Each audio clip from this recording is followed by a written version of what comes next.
Hi friends, welcome back to cooking living with Charu. நான் தான் உங்கள் சாரு ஃப்ரெண்ட்ஸ். நாம் இன்றைக்கி ஒரு மிகப்பெரிய லார்ஜ் ஃபிஷ்ஷை நம்ம இன்றைக்கி ஃப்ரை பண்ணலான்னு சொல்லிட்டு இருக்கிறோம். வாங்க ரெசிபிக்குள்ளே போகலாமா?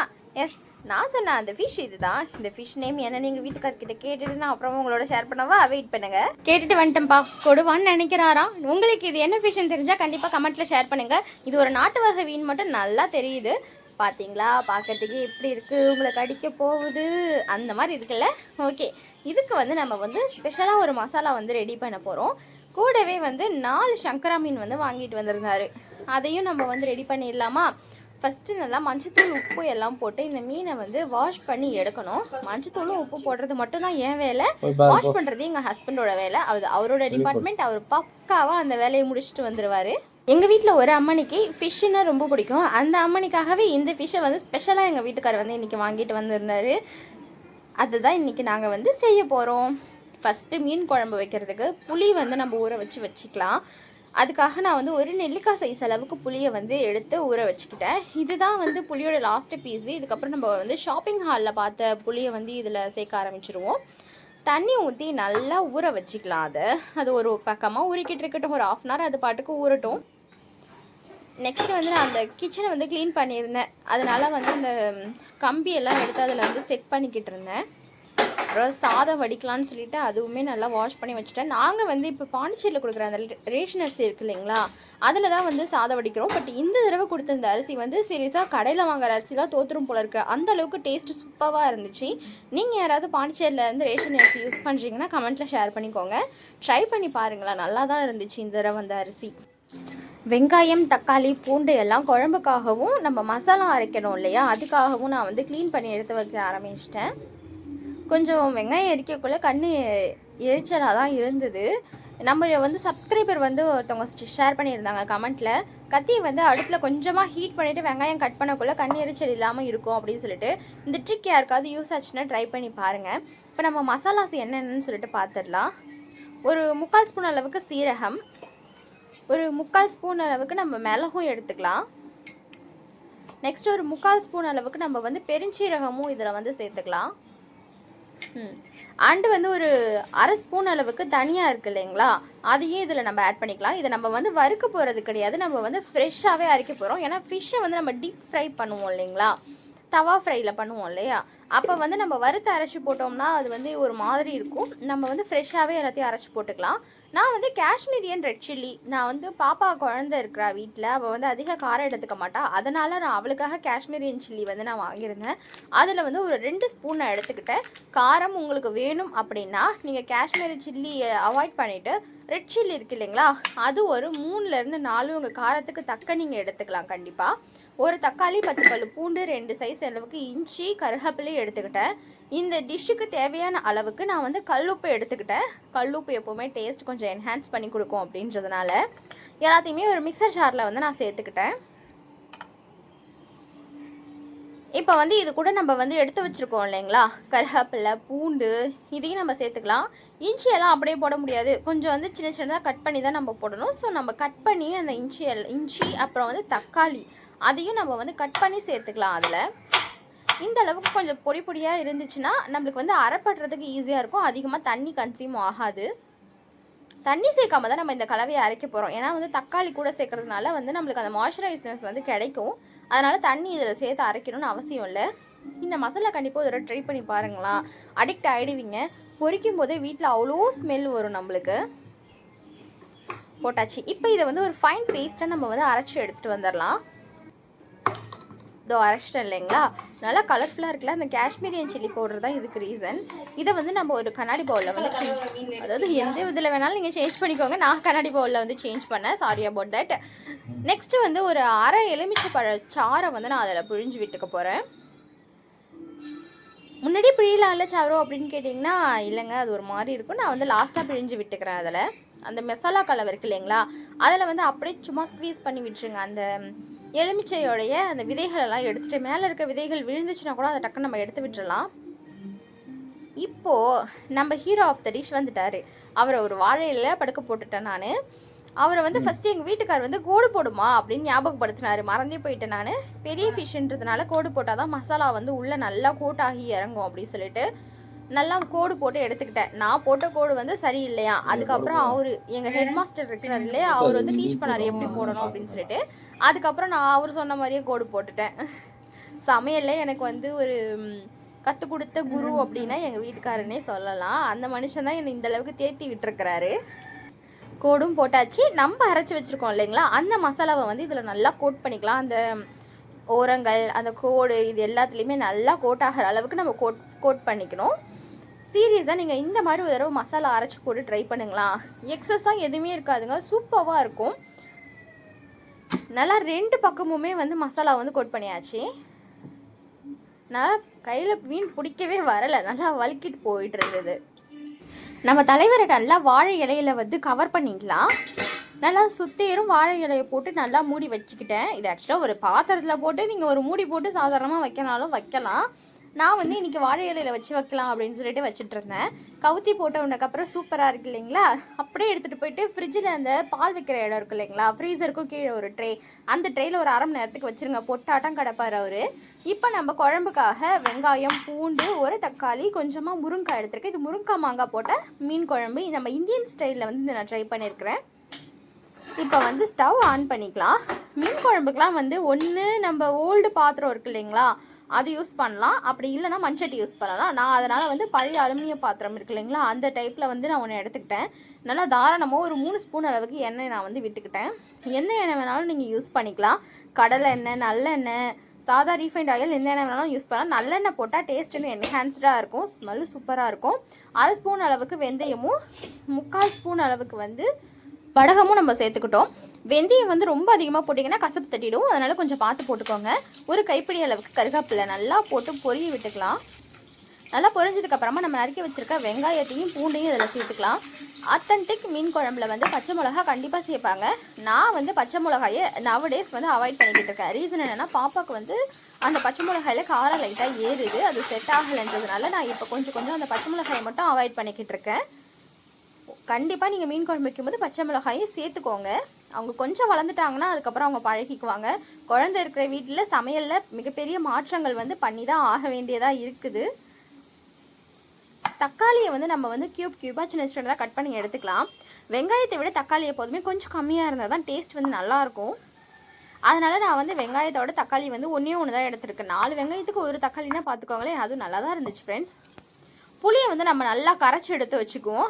1/2 மணி நேரம் ஊற வச்சதில் தலைவர் சூப்பராக ஊறிட்டார். இது வந்து நீங்கள் சொல்லலாம், இன்ஸ்டண்ட்டாக நம்ம வந்து சுடு தண்ணி போட்டு ஊற வைக்கலாமே சாரு அப்படின்னு சில பேர் சொல்லுவீங்க. சுடு தண்ணி போட்டோம்னா நம்மளால் கையை வச்சு உடனே வந்து பிசைய முடியாது. அதனால் நார்மல் தண்ணி ஊற்றி ஒரு 1/2 மணி நேரம் ஊற வச்சுக்கலாம். நம்ம தக்காளி வந்து நல்லா அதில் சேர்த்துக்கலாம். நல்லா தக்காளி வணங்கி வரணும், அது வரைக்கும் சுருளை வதக்கி எடுத்துக்கலாம். நம்ம ஒரு பக்கம் வதங்கிக்கிட்டே இருக்கிறோம். இது வந்து எங்கள் அம்மாவோட மெத்தடு. லைட்டாக தக்காளி ஒரு 5 நிமிஷத்துக்கு அப்புறம் இந்த மாதிரி மேலே வந்து குத்தி விட்டோம்னா அது ஈஸியாக வணங்கிடுன்னு சொல்லுவாங்க. எடுத்து வச்சிருக்கிற முருங்காயும் நம்ம அதில் சேர்த்து கூடயே வதக்கி விட்டுடலாம். புளிக்குழம்பு வைக்கலாம், முருங்காய் முன்னாடியே போடலாம், அது கசப்பு ஏறாது. விச் மீன்ஸ் புளி ஊற்றுற குழம்புல. ஏன்னா வந்து அந்த புளியோட இதில் சேர்ந்து அந்த கசப்பு தெரியாதுன்னு சொல்லுவாங்க. சில குழம்புல லாஸ்ட்டாக தான், நம்ம சாம்பார்லாம் நம்ம லாஸ்ட்டாக தான் போடுவோம். இந்த கரண்டி அளவுக்கு நான் வந்து மிளகாத்தூள் அளவு எடுத்துக்கிறேன். ஜஸ்ட் இது என் கையில் 1 இன்ச் அளவுக்கு தான் இருந்தது குழிக்கரண்டி. இதில் தான் நான் மிளகாத்தூள் அளந்துக்கிறேன். நீங்கள் அளவு வந்து செக் பண்ணிக்கோங்க. இதில் வந்து நான் 2 கரண்டி வந்து நான் எடுத்து மிளகாத்தூள் போட்டுக்கிறேன். இது குழம்பு மிளகாத்தூள். நம்ம எல்லா இந்தியன் கிச்சன்லேயுமே இந்த மிளகா பொடி கண்டிப்பாக இருக்கும். நம்ம மேஜர் டிஷ்ஷஸ் வந்து இந்த மிளகாத்தூளை வச்சே முடிச்சிருவோம். நானும் அதுலேருந்து ஒரு 2.5 கரண்டி அளவு எடுத்து நான் குழம்புல சேர்த்துக்கிட்டேன்.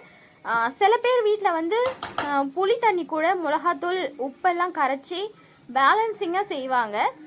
எனக்கு அந்த மாதிரி செஞ்சால் வந்து குழம்புல அந்த பச்சை வாசனை வந்து போகாத மாதிரியே ஒரு ஃபீல் இருந்துகிட்டே இருக்குமா, அது எனக்கு ஒரு மாதிரி இருக்குது. ஸோ தட் நான் வந்து இந்த மாதிரி கொஞ்சம் வணக்கி விட்டு செய்வேன். பச்சை வாசனைலாம் நல்லா போய் கலருமே கொஞ்சம் எடுத்து கொடுக்குற மாதிரி இருக்கும் எனக்கு. அதனால் நான் வந்து இந்த மாதிரி வணக்கி செய்கிறது. நெக்ஸ்ட்டு நம்ம திக்காக கரைச்சி வச்சுருக்க புளியை சேர்த்துக்கணும். அடுப்பை வந்து சிம்மில் வச்சுருங்க. ரொம்ப இந்த புளியும் இந்த மிளகாவும் கொதிக்கக்கூடாது. நம்ம அதுக்குள்ளே டக்கு தண்ணி இதில் எவ்வளோ தேவையோ அவ்வளோ நம்ம ஆட் பண்ணிடணும். நான் வந்து ஒரு 2லேருந்து 3 கப் அளவுக்கு தண்ணி எடுத்துக்கிட்டேன். 4 மீன் தான் நாங்கள் இன்றைக்கி வாங்கியிருந்தோம். அதுக்கேற்ற மாதிரி தான் நான் வந்து இன்றைக்கி குழம்பு வச்சுருந்தேன். இது வந்து கண்டிப்பாக ஒரு சின்ன ஃபேமிலி, பேச்சுலர்ஸாக இருக்கிறீங்க அப்படின்னா அவங்களுக்கு இந்த ரெசிபி கண்டிப்பாக ஃபாலோ பண்ணலாம். அவ்வளோ சிம்பிள் அண்ட் ஈஸியாக தான் இருக்கும் இந்த குழம்பு வைக்கிறது. இதை நல்லா கரைச்சி விட்டு மூடி போட்டு நம்ம மூடி வச்சுக்கலாம். உப்பு காரம் மட்டும் கொஞ்சம் செக் பண்ணிக்கோங்க. குழம்பு கொதிச்சாதான் அந்த காரம் உப்பெல்லாம் வந்து நம்மளுக்கு நல்லா தெரியும். இந்த ஸ்டேஜில் அந்த அளவுக்கு தெரியாது. 5 மினிட்ஸ்க்கு அப்புறம் நல்லா நுரைச்சி வருது பார்த்தீங்களா? இதை வந்து ஒரு கலரி விட்டுடலாம். மறுபடியும் மூடி போட்டு மூடி வைக்கலாம். நம்ம ஆள் கொஞ்சம் ரெடி ஆகிட்டாரு. அடுத்து ஒரு 10 நிமிஷத்துக்கு அப்புறம் அவரை விட்டுட்டு நான் ஓப்பன் பண்ணுறேன். இந்த அளவுக்கு கொதி வந்திருக்கிறாரு. நல்லா சைடில் எண்ணெய்லாம் பிரிஞ்சு வந்திருக்கு. நம்மளுக்கு இந்த ஸ்டேஜில் இது கொஞ்சம் வாட்டரியாக இருக்குது. நல்லா அந்த தண்ணியெல்லாம் சுண்டி வரணும். அந்த ஸ்டேஜில் நம்மளுக்கு கரெக்டாக இருக்கும். நான் வந்து இப்போ வேறு ஸ்டவ்வுக்கு வந்து இவரை மாற்றி வச்சிடுறேன். இந்த பக்கம் வந்து தோசைக்கல் நான் வச்சிடுறேன். ஏன்னா வந்து நம்ம ஃபிஷ் வந்து ஊறி கிட்டத்தட்ட அரை மணி நேரம் பக்கம் ஆயிடுச்சு. அதனால் அவரை பொரிக்கிறதுக்கான டைம் இப்போ வந்துடுச்சு. ஃப்ரிட்ஜில் தூங்கிட்டு இருந்த அவரை வந்து ஜம்முன்னு எடுத்துகிட்டு வந்து கிச்சனில் வச்சாச்சு. வாழை இலையில் இருக்கிற அவரை ஓப்பன் பண்ணி பார்க்கக்குள்ளேயே அவ்வளோ ஆசையாக இருந்துச்சு. நல்லா மசாலா ஒட்டி இருக்கு இல்லைங்களா? இந்த மசாலா மாதிரி ஒரு தடவை அரைச்சி ட்ரை பண்ணுங்கள் ஃப்ரெண்ட்ஸ். கண்டிப்பாக டேஸ்ட் வந்து பக்காவாக வரும் உங்களுக்கு.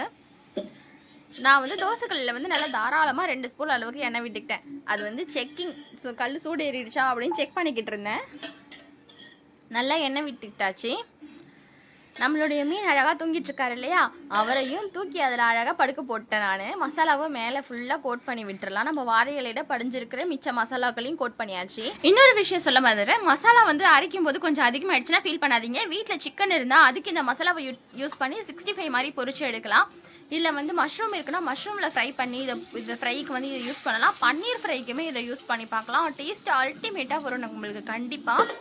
நெக்ஸ்ட் வந்து உருளைக்கிழங்கு வறுவலுக்குமே இதே மசாலாவை அப்படியே நீங்கள் அரைச்சி போட்டு செஞ்சு பாருங்களேன். வாசமே வீடு ஃபுல்லாக குப்புன்னு இருக்கும். அவ்வளோ டேஸ்ட்டாக இருக்கும். மசாலா வேஸ்ட் ஆகிடுச்சின்னு ஃபீல் பண்ணாதீங்க. இது வந்து நாங்கள் புதுசாக ஷாப் போனப்போ வந்து வாங்கியிருந்தோம். இதோட ஹால் வீடியோ நான் சீக்கிரமாகவே போஸ்ட் பண்ணுறேன். இதை யூஸ் பண்ணவே எனக்கு சுத்தமாக மனசு வரல. நல்லா சாஃப்டாக கலர்ஃபுல்லாக அழகாக இருக்குதே, இதை யூஸ் பண்ணணுமா அப்படின்னு சொல்லிட்டு யோசிச்சுக்கிட்டே இருந்தேன். இதுக்கு தான் இந்த மாதிரி பொருட்கள் எல்லாம் ஃபஸ்ட்டு வாங்கக்கூடாதுன்னு சொல்கிறது. நம்ம வீட்டில் இருக்கிற பழந்துணியை கட் பண்ணோம்னா நம்ம ஜாலியாக மனசுக்கு நிம்மதியாக சமைச்சிட்டு வரலாம். இந்த மாதிரி விலை கொடுத்து ஒரு பொருளை வாங்கி இதை வேற யூஸ் பண்ணி அதை போங்கப்பா அப்படின்னு இருக்குது. நீங்கள் இந்த மாதிரி ஏதாவது ஒரு பொருள் ஆசைப்பட்டு வாங்கி அதை யூஸே பண்ணாமல் பொத்தி வச்சுருக்கீங்களான்னு சொல்லிட்டு கமெண்ட் பண்ணுங்கள். ஃபிஷ் வந்து ஒரு பக்கம் வெந்துடுச்சு. நம்ம அடுத்த பக்கம் திருப்பி விட்டுக்கலாம். இது வந்து லார்ஜ் ஃபிஷ் அப்படின்றதுனால வந்து கொஞ்சம் நான் மூடி போட்டு சிமுலேஷனில் வச்சு நல்லா வேக விட்டு நல்லா ஃப்ரை பண்ணி எடுத்துக்கிட்டேன். நெக்ஸ்ட் இப்போ ஒரு மேஜிக், கை தட்டினா மாங்காய் கைக்கு வந்துடுச்சு. எஸ், நம்ம இப்போ இந்த மாங்காவையும் கட் பண்ணி எடுத்துக்கலாம். இது எங்கள் மரத்தில் வந்து காய்ச்ச மாங்காய். டேஸ்ட்டு சூப்பராக இருந்துச்சு. புளிப்பெல்லாம் இருக்காதுங்க, நல்லா சூப்பராக இருக்கும். நான் வந்து பிஃபோர் மேரேஜ் வந்து எங்கள் வீட்டில் வந்து எங்கள் அப்பா பங்கனப்பள்ளி வாங்கிட்டு வருவார். இந்த மாம்பழ சீசன் வந்துட்டாலே போதும் பங்கனப்பள்ளி மட்டும்தான் டேஸ்ட் அல்டிமேட்டாக இருக்குமா. அதை சாப்பிட்டு வளர்ந்த எனக்கு இங்கே வந்து வீட்டிலே மாம்பழமா, வீட்டிலே இல்லாமல் முளைக்குது அப்படின்னு சொல்லிட்டு அதை சாப்பிட்டு புது டேஸ்ட்டாக இருந்துச்சு. அந்த பங்கனப்பள்ளியை விட எனக்கு இது ரொம்ப பிடிக்க ஆரம்பிச்சிடுச்சு. மாங்காயுமே புளிப்பு அந்த மாதிரிலாம் இல்லாமல் நல்லா இருந்துச்சு. உங்கள் வீட்லேயும் மாங்காய் மரம் இருக்குதான்னு சொல்லிட்டு என்னோட கமெண்ட்டில் ஷேர் பண்ணிக்கோங்க. மாங்காய் எல்லாம் கட் பண்ணி எடுத்தாச்சு. நம்ம மீன் குழம்பு என்ன ஆகிட்டு இருக்காருன்னு சொல்லி ஓப்பன் பண்ணி பார்க்கலாமா? நல்லா கொதிச்சுக்கிட்டு இருக்காருல்ல. ஓகே, ஓரளவுக்கு நல்லா இவர் சுண்டி வந்துட்டாரு. இருந்தாலும் இன்னும் கொஞ்சம் அவர் கொதிக்கட்டும். நெக்ஸ்ட் நம்ம வந்து மீன் என்ன பண்ணிக்கிட்டு இருக்காருன்னு சொல்லிட்டு ஓப்பன் பண்ணி பார்க்கலாமா? தலைவரும் ரெடி ஆகிக்கிட்டு இருக்கிறாரு. கொஞ்சம் கீழே படிஞ்சிருக்கா அந்த மசாலாவையும் எடுத்து மேலே கோட் பண்ணியாச்சு. நல்லா எல்லா பக்கமும் வேகிற மாதிரி வச்சு வேக வைக்கணும். நம்ம கொஞ்சமாக ட்ரையாக ஆகிடுச்சுன்னா நல்லா இருக்காது. கொஞ்சமாக நான் என் மேலே வந்து எண்ணெயை வந்து ஊற்றிக்கிட்டேன். நெக்ஸ்ட் அடுத்த பக்கம் திருப்பி போடக்குள்ளே இந்த தாடை பகுதின்னு நினைக்கிறேன், அது வந்து தனியாக பிரிஞ்சு வந்துடுச்சு. சரி, ஓகே, நம்மளுக்கு வந்தது அவ்வளோதான் அப்படின்னு சொல்லிட்டு அந்த பக்கமும் திருப்பி விட்டுட்டேன் நான் நல்லா. இந்த வீடியோ பார்க்குற யாராச்சும் ஃபிஷ் லவராக இருந்தீங்கன்னா ரெட் ஹார்ட்னு கமெண்ட் பண்ணுங்கள். எத்தனை பேருக்கு ஃபிஷ் ரொம்ப பிடிக்குதுன்னு சொல்லிட்டு பார்க்கலாம். இவர் வந்து நல்லா கொஞ்சம் ப்ரெஸ் பண்ணி விடணும் ஃப்ரெண்ட்ஸ். உள்ளே நல்லா வேகணும் இல்லையா, அதுக்காக. இப்போ நம்ம மீன் குழம்பு நம்மளுக்கு ஏற்ற மாதிரி ரெடி ஆகிடுச்சான்னு ஓப்பன் பண்ணி பார்க்கலாமா? எஸ், நல்லா கொஞ்சம் திக் ஸ்டேஜுக்கு வந்துடுச்சு இல்லைங்களா. நம்ம வந்து இதில் வந்து எதுவுமே அரைச்சி ஊற்றலை, எதுவுமே பண்ணலை. நல்லா கொதிக்க விட்டு எடுக்கிறோம். அதுதான் இதோட இதுவே. மாங்காய் கட் பண்ணி வச்சுருக்கோம் இல்லையா, அதை இது கூட சேர்த்துக்கலாம். மாங்காய் வந்து ஜஸ்ட் ஒரு 2 நிமிஷம் மட்டும் கொதி வரட்டும். நம்ம வந்து இந்த மாங்காவை நல்லா கலந்து விட்டுட்டு மூடி போட்டு விட்டுக்கலாம். மீன் குழம்பு மாங்காய் சொல்லவா வேணும், டேஸ்ட்டு அல்டிமேட்டாக இருக்கிறோம். மாங்காய் கிடைக்கிற இந்த சீசனில் வந்து மாங்காய் போட்டு என்னென்ன செய்ய முடியுமோ செஞ்சு சாப்பிட்டுக்கோங்க ஃப்ரெண்ட்ஸ். ஓகே, ஒரு 2 மினிட்ஸ் பக்கம் ஆயிடுச்சு. இப்போ வந்து நான் வாங்கி வச்சுருக்கேன் இல்லையா சங்கரா ஃபிஷ், அதையும் இது கூட ஆட் பண்ணியாச்சு. மீனை போட்டு உடனே கிளறி விடணும். ஆனால் அப்புறமேட்டு கிளறி விடுவோம். கிளறி விட்டால் மீன் ஃபுல்லாக குழஞ்சி உடஞ்சி போயிடும். இப்போயே நல்லா கிளறி விட்டு மூடி போட்டுட்டேன். ஒரு 5 நிமிஷமாவது மூடி போட்டு மீன் வந்து வேகணும். மீனோட ஸ்மெல்லெல்லாம் போய் குழம்போட நல்லா ஒட்டி பிடிச்சி வரும். அப்போ தான் இது வந்து எங்கள் அம்மா பாட்டியோடைய சீக்ரெட் ரெசிபி. கொஞ்சமாக மீனில் வந்து வெள்ளத்தை போடுறது. இதை நான் போடக்குள்ளே எங்கள் வீட்டுக்காரர்கிட்ட கையும் கலவமாக மாட்டிக்கிட்டேன். சாருக்கு வந்து இந்த மாதிரி வெள்ளம்லாம் போட்டால் பிடிக்காது. அவருக்காக சில டைம் மிளகுத்தூள் போட்டும் யூஸ் பண்ணுவேன். சில டைம் நான் வெல்லமும் போடுவேன். அது வந்து கொஞ்சம் ஒரு நாள் வந்து டேஸ்ட்டு தெரிஞ்சிடும், ஒரு நாள் கண்டுபிடிக்க மாட்டார். சீரியஸாக வெல்லமோ மிளகோ நீங்கள் போட்டு ட்ரை பண்ணுங்களா. லாஸ்ட்டாக அந்த மீன் குழம்பு இறக்கக்குள்ள பக்காவாக இருக்கும் நம்ம மீன் குழம்பு. நம்ம தலைவர் எப்படி ரெடி ஆகிட்டார் பார்த்தீங்களா. கொஞ்சம் கரைஞ்சி போன மாதிரி இருக்கிறது அந்த தோல் வந்து அப்படி இருக்குது, மற்றபடி வேறு ஒன்றும் கிடையாது நம்மளுக்கு. இப்போ நம்ம ஃபிஷ் ஃப்ரையும் சூப்பராக ரெடி ஆகிடுச்சு. நம்ம மீன் குழம்பும் நம்மளுக்கு சூப்பராக ரெடி ஆகிடுச்சு. மீன் குழம்பு ஓப்பன் பண்ணி பார்க்கலாமா? எஸ், இப்படி தான் எவ்வளோ கலர்ஃபுல்லாக அழகாக இருக்குல்ல, பார்க்கும்போதே டெம்டிங்காக இருக்குது. மாங்காய் முருங்காய் எல்லாம். நெக்ஸ்ட்டு நம்மளுக்கு ரேஷன் கடையில் கொடுத்த அரிசியில் வடித்த சாதம், அதுவுமே பொலன்னு சூப்பராக வந்துருந்துச்சு. பிளேட்டிங் பண்ணிக்கலாமா? வாங்க, நம்ம வறுத்த அந்த லார்ஜ் ஃபிஷ்ஷை வந்து அந்த பிளேட்டில் ஃபஸ்ட்டு வச்சுக்கலாம். நெக்ஸ்ட்டு நம்மளுக்கு சாதம், ஒயிட் ரைஸ் நம்மளுக்கு எவ்வளோ தேவையோ அந்த அளவுக்கு நம்ம எடுத்து வச்சுக்கலாம். உங்களோட சண்டே இன்றைக்கி நீங்கள் என்ன ஸ்பெஷலாக வீட்டில் சமைச்சு சாப்பிட்டீங்க அப்படின்னு சொல்லிட்டு என் கூட கமெண்ட்டில் ஷேர் பண்ணிக்கோங்க. நெக்ஸ்ட்டு நம்ம கமன்னு மீன் குழம்பு இருக்குது இல்லைங்களா, அவரையும் நம்ம எடுத்து இது கூட சேர்த்துக்கலாம். சங்கரா மீனை கடிச்சிக்க வேறு என்ன டேஸ்ட் இருக்குது சொல்லுங்கள். எனக்கு சங்கரானா ரொம்ப பிடிக்கும். உங்களுக்குலாம் என்ன மீன் பிடிக்கும் ஷேர் பண்ணிக்கோங்க என் கூட. மாங்காய் முருங்காய் அதையும் நம்ம இது கூட சேர்த்துக்கலாம். இந்த மாதிரி சாப்பிடுங்க ஃப்ரெண்ட்ஸ். உங்கள் சண்டேவே ஃபுல்ஃபில்லாக ஹாப்பியான மாதிரி இருக்கும். ஓகே ஃப்ரெண்ட்ஸ், வீடியோ பிடிச்சிருந்தா லைக் அண்ட் ஷேர் பண்ணுங்கள்.